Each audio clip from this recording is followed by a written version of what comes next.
Deep in the heart of the Amazon jungle, where the sky is forever hidden by a thick canopy of emerald leaves and the sounds of civilization are long forgotten, lay an ancient catacomb.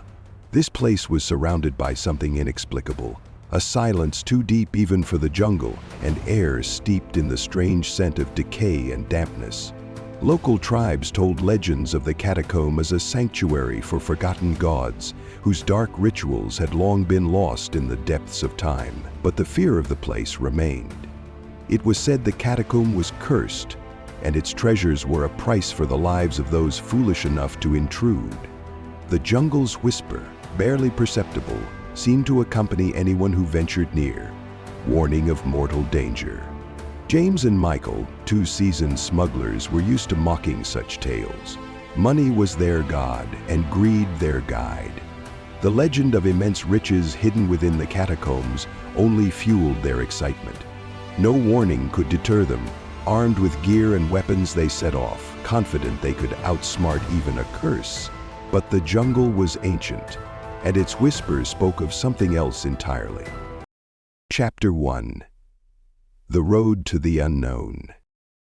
The jungle surrounded them like a living creature. Tall trees, their branches intertwining to form a dense canopy, blocked out the sunlight, leaving only occasional glimpses on the damp ground. Leaves rustled with every breath of wind, but the sound only amplified the feeling that they were being watched. Their guide, Paco, an old native with deep wrinkles on his face and fear in his eyes, led them through the green labyrinth. His steps were cautious, and his voice was raspy, as if he feared disturbing the fragile peace of the jungle. "These lands are cursed," he whispered, turning to James and Michael. "The catacombs are no place for men. Turn back while you still can." James waved him off, smirking. "Old man, quit trying to scare us. We're paying you, so just lead the way." Michael, fanning himself against the humid heat, added, "You heard him, Paco. We don't believe in fairy tales. Just show us the path." Paco said nothing, but his tense posture betrayed his concern. The journey through the jungle was grueling. Day after day, they hacked through thick underbrush, climbed over roots that seemed like claws clutching at their feet. At night, they built campfires, but the light and warmth couldn't shake the feeling that something was watching them. The sounds, the whisper of the wind, the crack of branches, grew louder as they drifted off to sleep. On the third day, their journey ended. Before them stood a massive stone door, covered in intricate carvings. Depictions of ancient rituals adorned the door. Hooded figures, sacrifices, strange creatures with long, unnatural limbs. Vines twisted around the door, like hands trying to keep it shut. "There it is," James said, eyeing the door. His voice sounded more confident than he felt. "Well, are you scared?" Michael grinned. "Not a bit," James replied, and pushed the door with all his strength. It opened with a long, creaking groan, as if the catacomb itself was reluctant to admit them. Chapter 2. The Threshold of the Catacombs. Inside, the air was thick and musty, reminiscent of an old, forgotten tomb. A narrow corridor stretched ahead, its walls covered in strange drawings and inscriptions in a language none of them could recognize. The light from their torches cast flickering shadows that seemed almost alive. Each step echoed loudly, amplifying the feeling that they were not alone. "Do you feel that?" Michael asked, glancing at the walls. "Like something's watching." James brushed it off, though a note of unease crept into his voice. "It's just the silence and our imagination. Relax." They pressed on until they stumbled upon the first chest. With a triumphant grin, James opened it and froze. Inside lay jewelry made of pure gold, encrusted with precious gems, huge necklaces, bracelets, diadems. Everything was so magnificent, it seemed unreal. "This is it," James exclaimed. Michael grabbed one of the necklaces, but as soon as he did, the air filled with a whisper. Barely audible, yet frighteningly close. "Did you hear that?" Michael tensed, looking around. "It's just the wind." James waved him off, though his face had tightened. "Let's grab what we can and keep moving." But the air grew heavier, the torch flames wavered, and small stones began to fall from the ceiling.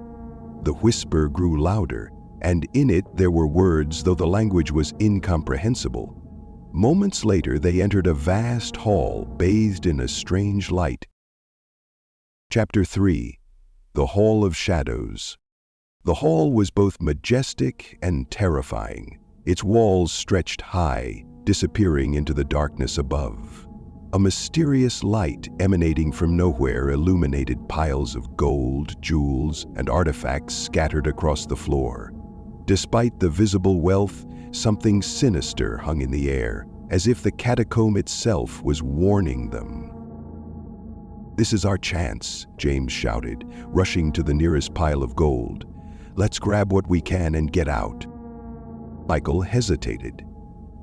His gaze was fixed on the statues standing in the center of the hall. They depicted people covered in gold. Their poses were unnatural, their faces contorted in expressions of pure terror. "Have you seen this?" he whispered, pointing to one of the statues. "It looks real." But James wasn't listening. He was already filling his bags with gold coins and jewelry. Unable to resist, Michael grabbed a massive golden chalice. As soon as he touched it, the walls came alive. The symbols carved into them glowed bright red, and the whisper turned into a malevolent roar. The floor trembled, and one of the statues began to move. Its eyes opened, and it slowly turned its head toward them. It wasn't a statue, but a person encased in gold, their features frozen in eternal horror. The creature took a step forward, its movements stiff like a puppet. "Run!" Michael shouted, bolting toward the exit. Chapter 4. Living Nightmares. Michael darted for the exit, but his legs felt as though they were stuck to the ground. The whisper grew louder, turning into desperate cries that blended with a noise like thunder. The walls of the hall began to shake, and the golden statue moved faster with each step, drawing closer. "Faster!" James yelled, grabbing Michael by the shoulder and pulling him along. But their movements were sluggish. The heavy air made it impossible to move quickly. Suddenly, one of the corridors leading to the exit sealed itself with a stone wall, as if the catacomb was trying to trap them.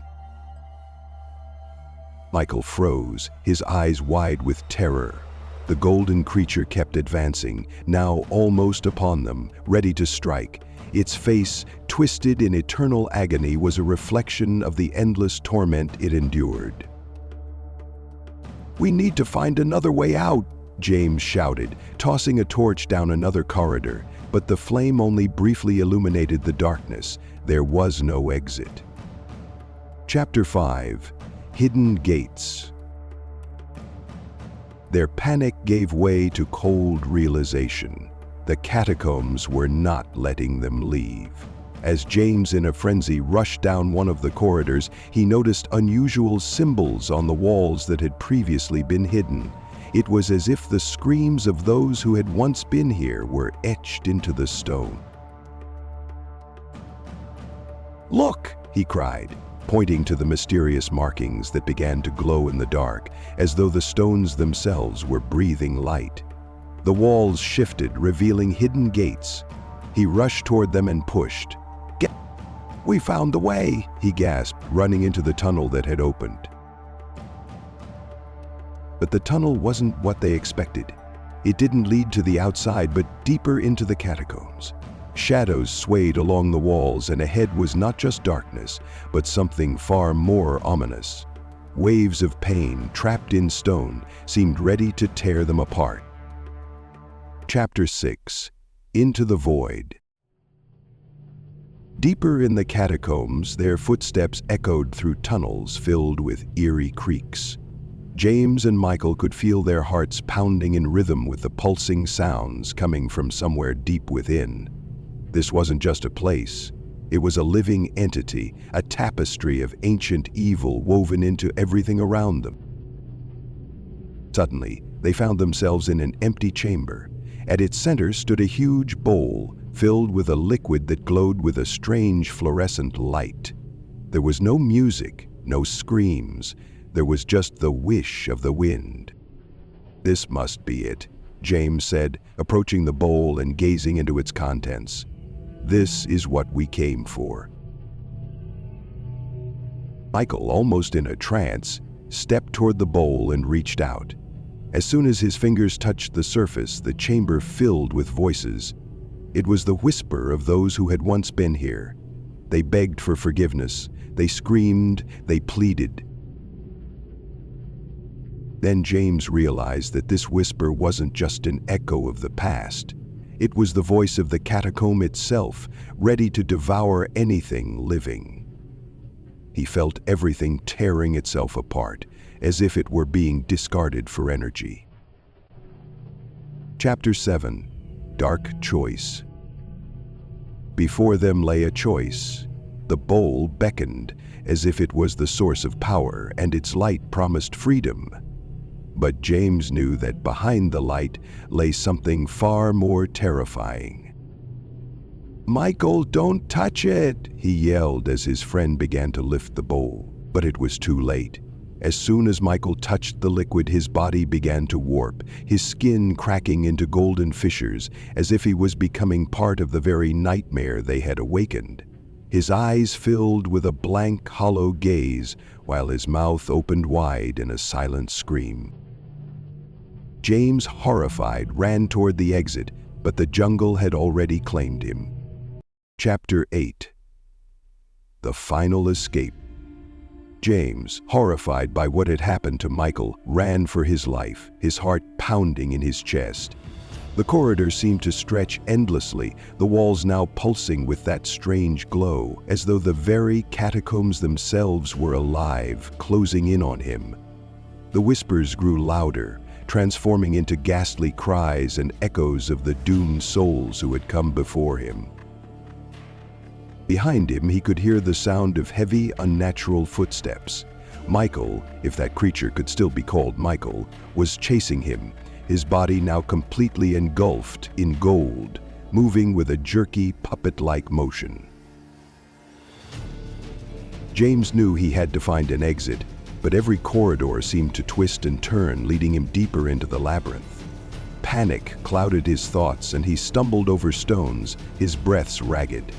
In the distance, a faint glimmer of light caught his eye. Could it be the way out? Summoning every last ounce of strength, James sprinted toward the light. As he approached, he realized it wasn't an ordinary exit. A massive stone door stood before him, similar to the one they had entered through, but this one bore a symbol, a large glowing mark that seemed to pulsate in rhythm with the whispers. Without thinking, James pushed against the door. It resisted at first, as if bound by some ancient force, but then, with a deafening groan, it began to open. Beyond it was a narrow path, bathed in moonlight. The jungle. Freedom. But just as James stepped over the threshold, a chilling voice echoed through the catacombs. "Escape what has already claimed you." James froze. He felt something cold wrap around his ankle, an unseen force pulling him back toward the darkness. He struggled, kicking and thrashing, but the grip only tightened. Desperate, he looked back, and his eyes met Michael's twisted golden face, now unrecognizable as his friend. With one final scream, James yanked his foot free, stumbling out into the jungle. He collapsed onto the ground, gasping for air, the humid night clinging to his skin. Behind him, the stone door slammed shut with an earth-shaking thud. The whispers, the cries, all faded into the silence of the jungle. For a moment, James lay there, staring up at the starless sky. He was free. But as he tried to stand, a sharp pain shot through his leg. He looked down to see a small golden mark glowing faintly on his ankle, the same mark from the catacomb door. The same mark from the catacomb door. The jungle whispered around him, and James realized the truth. He might have escaped the catacombs, but the curse had already taken hold. It would follow him wherever he went. The jungle watched, as it always had, and deep within, the catacombs waited for the next fool to claim.